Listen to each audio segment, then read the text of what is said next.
Gâu mông gâu mông. Ủa cha, tu xe ô lô lì lọ. Chê, cú chi yo, mũ ba tờ chia. Ê mũ thi lì chi giá. Cú chi yo có mềm lâu xe tìa, có thi lì chín rò cú xá. Chê, cú chi yo mũ nhẹ ba tờ chia. Ê mũ thi lì chín dài. Cú chi yo có tu. Có thi lì chín rò cú hài. Cha yo tu xe ô lô lì.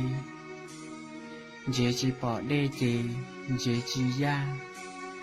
Cú chỉ bỏ co chị, cú lúc xe yên chỉ ca.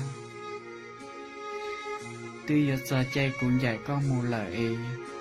Thọ có tôi lưu, tôi chua cho cú.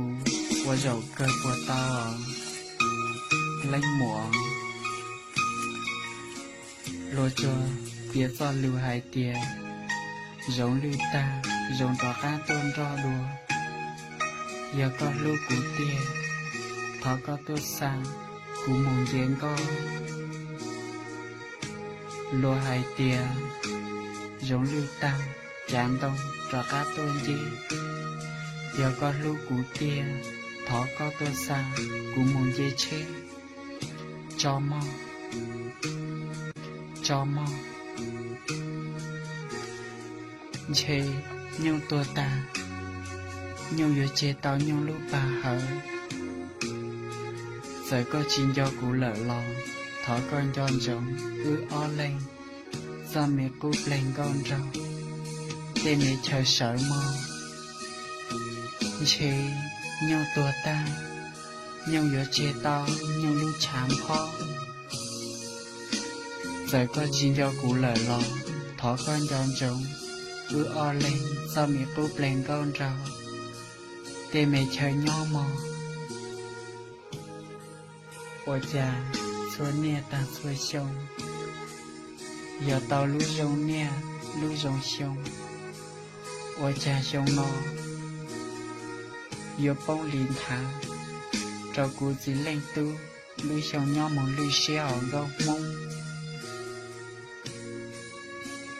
Có nhỏ cú mông. Giờ có chỉ lưu cú, lòn rau chê. Giờ có lưu cú chê, mô có lên nhẹ lên gì. Để mẹ bàn tao mẹ xó. Cho chê.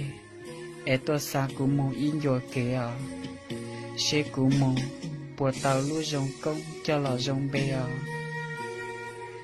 Có nhỏ cú mô, giờ có chỉ do cú chê, rau chê. Giờ con do cú chê, mô có lên nhẹ lên gì. Tê công tê lông. Cho chê cho tôi tọt xa. Ê tôi xa cú mù lý ý ya ca mò. Cú mù cú mà linh chọn dung trống. Có tiết chia tiên dị cho tôi tỏ cá hò. Chia tiên dị cho tôi tỏ cá hò.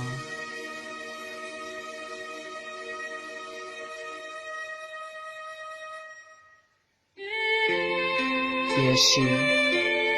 Do mong chí mua. Em sẽ có tí sở một chia lúa nhang. Sẽ có tí xin cho xa cú lỡ. Tu xe ô lúa. Chia cú mà mua ứ cho mẹ cú lên con rào. Sáu ru rò. Tô sáu tê mẹ tỏ trong hậu bề. Cho phổ trò. Tê mẹ ca mẹ rộng rò chua mò. Gâu mong.